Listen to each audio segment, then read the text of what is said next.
in India a bit over 20 years ago, I was working for IBM, and my role was to, across Asia Pacific, help the transition for media companies and for telecom companies from analog to digital. And I fell in love with the place.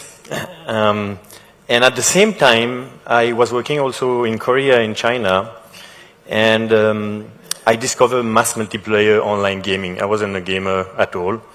And I was absolutely fascinated. Our technology, art, social were coming together in a new form of entertainment. How all of the applications that we saw there on mass multiplayer were actually precursor of what companies in Silicon Valley would develop over the next 15 years. Video chat that was done in the early 2000s for game players over there, social profiles, 3D graphics at scale, cloud at the back end. All of this emerged and was experimented through gaming. And what I'm going to try to very quickly summarize today, and it's a very short period of time, I can speak about this for hours, is how first video game in general have driven innovation, but more importantly, adoption of technology in the history since the 50s. And then I will try to show you and give you a glimpse of what the latest technologies, game engine, are going to do for us, and how they're going to change the world over the next 5 years or 10 years, even faster than what you've seen in the last 20. So just to make sure that, you know, it's not some random guy talking to you about this, there's a few other people who've said this before me. You know, the inventor of Linux, also a great designer, Jim McGonigal. You know, game can make things better. Game changes people, it changes society. Bill Gates said the same, Elon Musk said the same, Steve Jobs said the same. Game have always been an easy entry point for technology adoption, but also for innovation.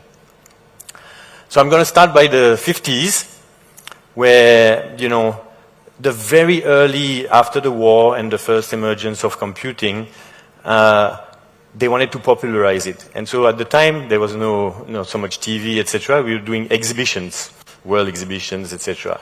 And the first computer scientists decided that games was the best way to show off what compute was doing, to popularize it. So you can see a few examples here in the 50s, Bertie the Brain, Nimrod, and also the first invention of a tennis game that was showing off real-time interaction. So that's in the 50s. If that clicker works with me, yeah, here we go. Games also, with game theory, etc., started to be the first tests and the first example of what compute could build. So Arthur Samuel was in the 60s, all this, testing the first machine learning, what we call AI today.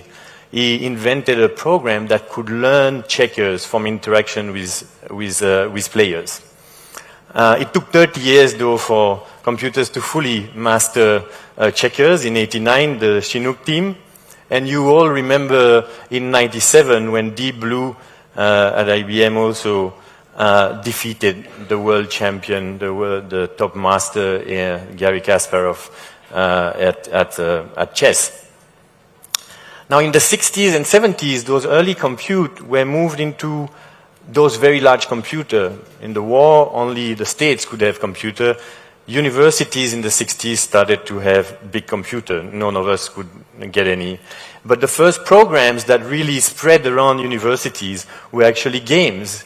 And so the first computer scientists, Bill Gates, Jobs, etc., actually learned on those big machines in universities, and they learned through games.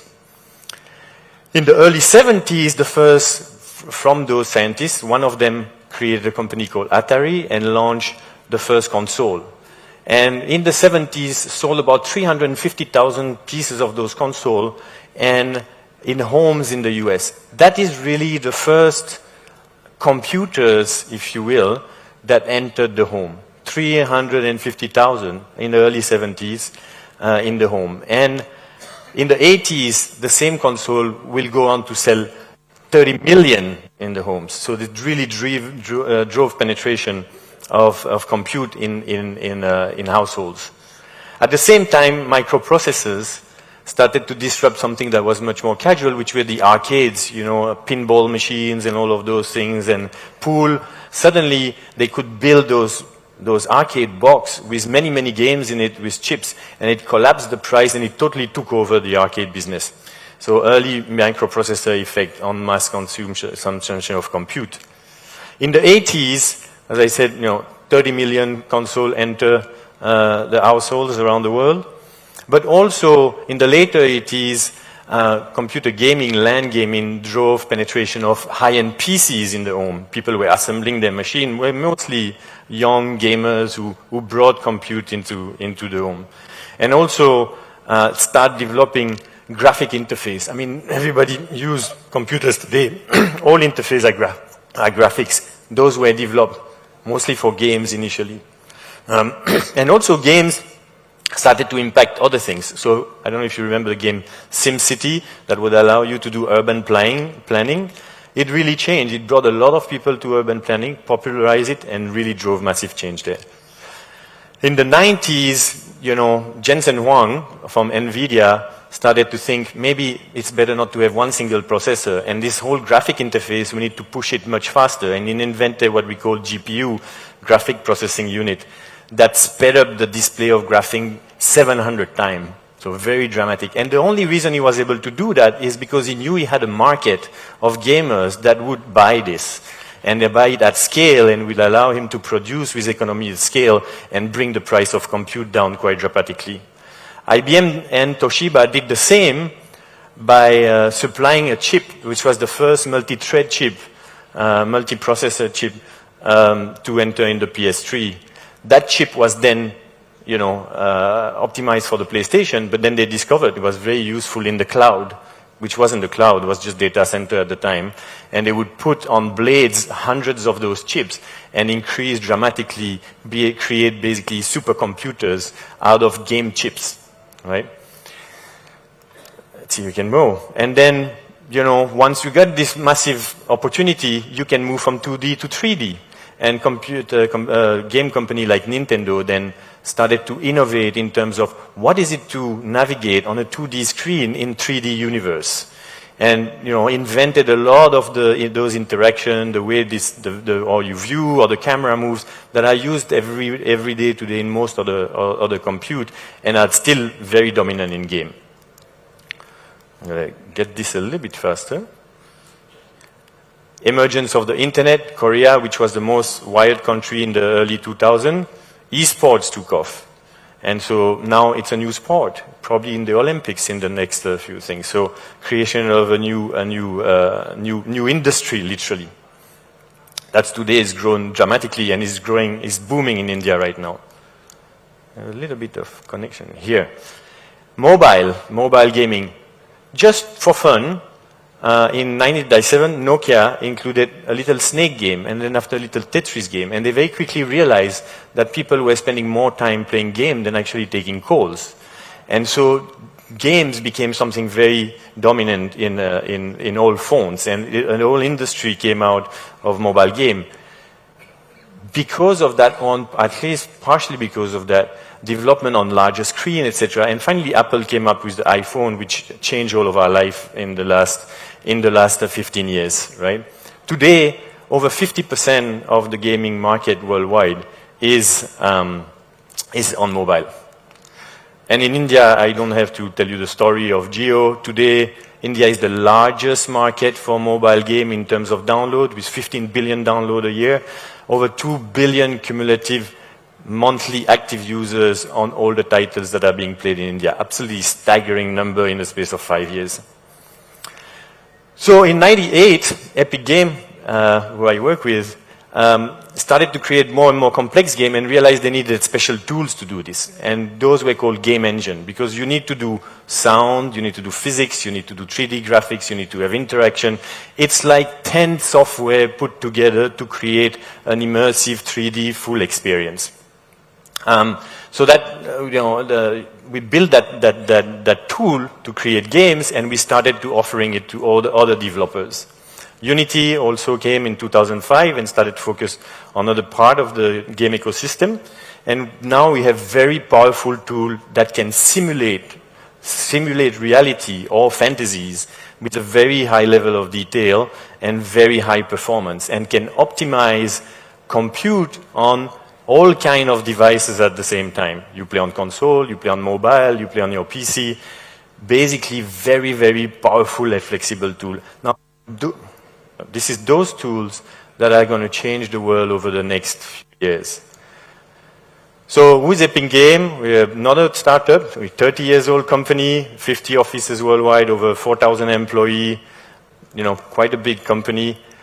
We have a very famous game called Fortnite, which is probably one of the largest games in the world, that is built using Unreal Engine.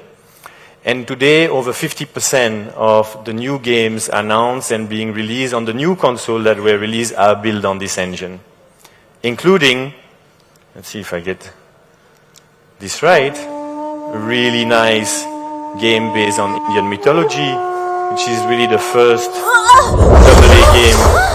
AAA game that has been coming out of India, out of Pune, and that's been, global success. I would love to show you the whole thing, but the clock here is finishing. So I will move on to the next and try to cover everything. Now, what's very interesting is that when this technology is available, a lot of creators, designers, architects, movie makers suddenly realize the power of that technology and start adopting them for their own industries. So now we have a broad adoption through our architecture, film. We have some of the latest film here in Bollywood that a big part of them have been done using this technology. Some of the top grossing movie in the last literally 2-3 months. My little clicker is resisting to me. Creating content is super expensive. And what our objective is as a company is to collapse that cost, to use technology that is collaborative, that's immersive, to collapse the cost of creation. And so we've been basically building a tool set as well as building assets of libraries of content that can be assembled very quickly together in a way that's much, much cheaper than what has been. The consumption of content has gone through the roof through social media, through OTT platform, through personalization of content. And there's a need for more and more and more content, and the cost is too high, so we were trying to collapse it to enable more creativity. Over 500 movies since 2016, and literally hundreds are added every year, have been using this technology. And we can change things like scan an environment before it's where we want to shoot, pre-visualize the entire movie, where the camera, where the actors are moving, where the lighting needs to be, and everybody agrees. And then when we come on stage, we actually put that environment with LED screen like this that surround the actor, and so you don't need to go on location anymore. You don't need to bring your entire crew and their buses and wait for the perfect sunset. You can have a sunset that lasts an entire day, and you have an environment that's exactly the reproduction of a real environment or your fantasy environment, right? So it's absolutely magic. TV, you've seen now how they do sports, weather, cricket, a lot of anchors are immersed into this content. That's using game technology. Most of the cricket games you are watching already on Star Sports are using this. Or they layer graphics, or they layer interaction, or they do scenario. Am I buzzed? I'm buzzed. I will skip the video then, which will show you a bit more. The last couple of things I want to share. Automotive. This is the next step for automotive company. They are the next media consumption platform. Screens are going everywhere in car. Car being designed virtually first in game engine. They are being tested, they are being experienced, they are being marketed, and then content is fed through game engine inside the car for immersion. Those little screens you have now in your car and that are going to grow over the next 10 years to take more and more space, a lot of the technology that's in there is now game engines that are serving, that are updating. It's just the most flexible ways to do it. So your next media consumption platform is going to be your car. And then we've done a very interesting things. We've created a platform. In the past, if you want to create a realistic character for a game, it takes about 3 people 6 months and costs about $1.5 million. We've been scanning and using AI to create a platform that allows now somebody with barely a couple of hours of learning to go online and create a digital twin of a human being in a matter of hours. So when we're talking about collapsing content, cost, and production, this is from 6 months, 3 people, $1.5 million for one character, to any of us here in a few hours being able to do the same thing.